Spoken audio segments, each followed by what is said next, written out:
আসসালামু আলাইকুম সবাইকে নতুন একটি ভিডিও দেখার জন্য স্বাগত জানাচ্ছি। আমি সুজানা। আশা করি আপনারা সবাই অনেক ভালো আছেন। আলহামদুলিল্লাহ আমিও ভালো আছি। অনেক দিন বাড়িতে বসে থাকার পর খুব কাছের মানুষদের সাথে একটু ঘুরতে বের হয়েছি। আশা করি ভিডিওটি আপনাদের ভালো লাগবে। ভালো লাগলে please like, comment and share করতে ভুলবেন না। আমাদের সাথে ফারহানও যাবে আজকে। ফারহান আপেল খাওয়াতে ব্যস্ত। এদিকে রাস্তাটা অনেক সুন্দর, ভাবলাম একটু ভিডিও করি আপনাদের জন্য। সব জায়গারই একটু ভিডিও করেছি। ফারহান মোবাইল হাতে পেলে ও কার সাথে যেন কথা বলার চেষ্টা করে, ফোন কানে দিয়ে রাখে।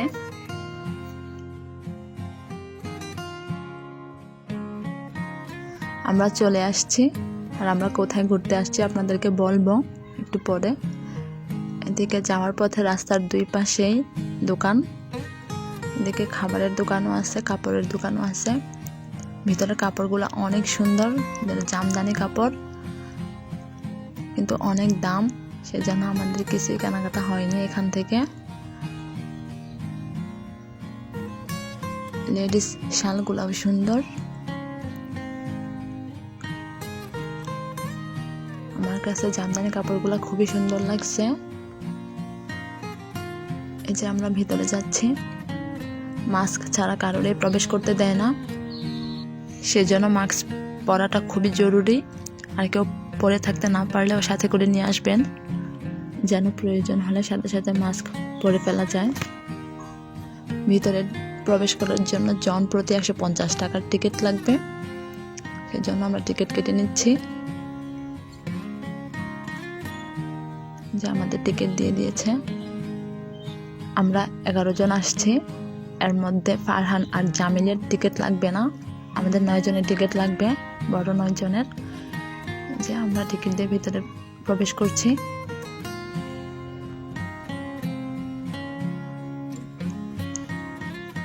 আমরা কোথায় ঘুরতে আসছি এখন আপনাদেরকে বলছি।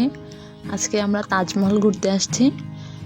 হ্যাঁ, এটা আগ্রার তাজমহল নয়, এটা বাংলার তাজমহল। এটা নারায়ণগঞ্জের সোনারগাঁয়ে অবস্থিত। আসলে তাজমহল দেখতে অনেক সুন্দর। দুই সাইড দিয়ে ফুলের বাগান, আর মাঝখান দিয়ে ছোট ছোট কিছু ঝর্ণা, কৃত্রিম ঝর্ণা, কিন্তু দেখতে খুবই সুন্দর। আমার কাছে খুবই ভালো লাগছে। তাজমহল আরো কাছ থেকে দেখার জন্য আমরা উপরে উঠতেছি। অনেক পরিষ্কার পরিচ্ছন্ন, আমার কাছে খুবই ভালো লাগছে। এই তাজমহল তৈরি করেছেন বাংলার চলচ্চিত্র নির্মাতা আহসানুল্লাহ মনি। মাত্র 5 বছরেই এই তাজমহল তৈরি করা হয়েছে। আর এদিক দিয়ে সামিয়ার ফটো সেশন চলতেছে। আর সামিয়া হলো আমার ফ্রেন্ড। তাজমহলের 4 কোণায় 4টি বড় মিনার রয়েছে, আর মিনারের মাঝে আছে মূল ভবন। এর ভিতরে আহসানুল্লাহ ও তার স্ত্রী রাজিয়ার কবরের স্থান সংরক্ষিত আছে। দেখতে আসলে খুব সুন্দর। আগ্রার তাজমহল দেখার জন্য সামর্থ্য বা সাহস কোনোটাই নেই আমাদের, তার জন্য বাংলার তাজমহলই দেখি। এদিকে ফারহান অনেক খুশি এখানে এসে, ও খেলা করতে করতে একদম নিচে বসেই পড়ছে।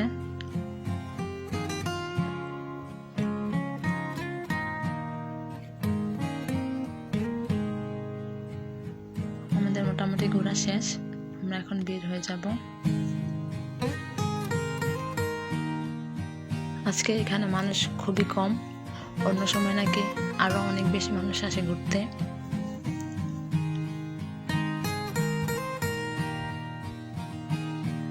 খুবই ভালো লেগেছে আমাদের এখানে এসে। এই যে আমরা এই দিক দিয়ে প্রবেশ করেছিলাম, এখন এই দিক দিয়ে বের হয়ে যাব। এদিকে শাড়ির কথা তো আগেই বললাম, অনেক সুন্দর জামদানি শাড়িগুলা।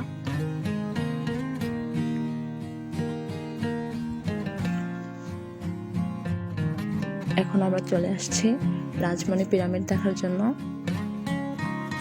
জন প্রতি 150 টাকার টিকিট দিয়েই তাজমহল ও রাজমণি পিরামিড দেখতে পারবো। তাজমহল থেকে পিরামিড 200 গজ পূর্বে অবস্থিত। প্রথমে তাজমহল ঘুরতে হবে। তাজমহলে ঢোকার জন্য যে টিকিট কিনতে হয় ওই টিকিট দিয়ে পিরামিড ঘোরা যায়। মিশরের পিরামিডের অনুকরণে এই নকল পিরামিড তৈরি করা হয়েছে। এর সাথে পুরোনো দিনের সিনেমা বানানোর যন্ত্রপাতিও দেখতে পারবো আমরা।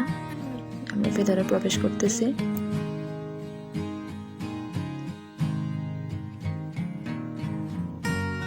এখানে কিছু প্রজেক্টর আছে যা আগের দিনের সিনেমা বানানোর কাজে ব্যবহার করা হতো।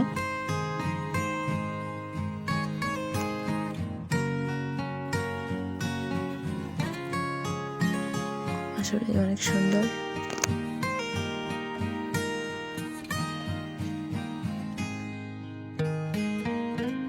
এখন আমরা পিরামিডের ভিতরে প্রবেশ করব। মিশরের পিরামিডের অনুকরণে বানানো হয়েছে।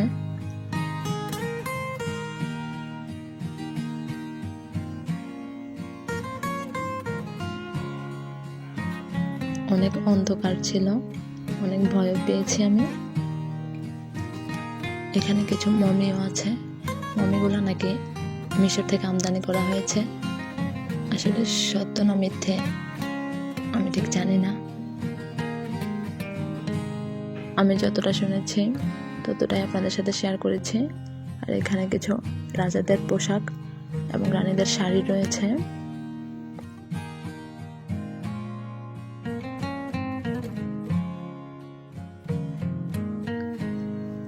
রাজা রানীদের কিছু অলংকারও রয়েছে এখানে। ভিতরে কেমন যেন একটা ভয়ঙ্কর সাউন্ড হয়, একটু ভয় পেয়েছি।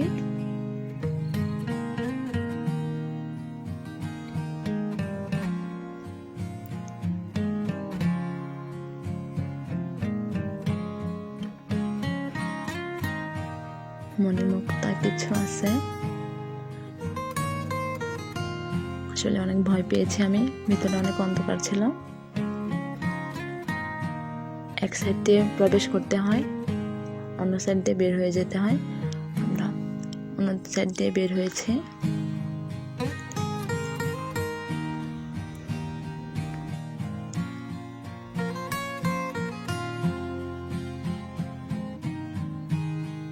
এদিক দিয়ে আছে 112 বছর আগের গাড়ি আর ক্ষুদিরামের পাশের মঞ্চ। আসলে গাড়িগুলোর বয়স 112 বছর কিনা আমি এটা শিওর না।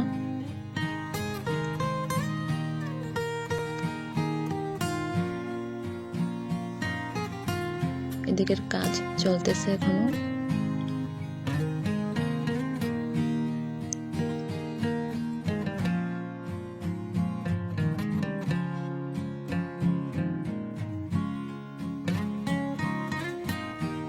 সিনেমা হলে প্রবেশ করতেছে।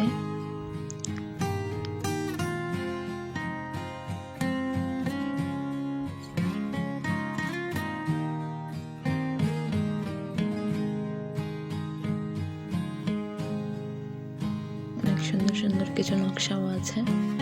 আর বেহুলার বাসর ঘর।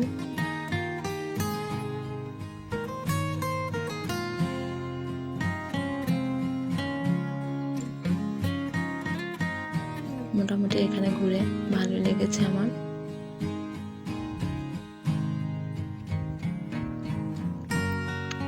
আমাদের ঘোরা শেষ, আমরা এখন বের হয়ে যাচ্ছি। আসলে অনেকদিন বাড়িতে থাকার পর ঘুরতে বের হলে ভালোই লাগে। আজকে এ পর্যন্তই। সবাই ভালো থাকবেন, সুস্থ থাকবেন। আমার ভিডিও ভালো লাগলে please like, comment and share করবেন। আল্লাহ হাফেজ।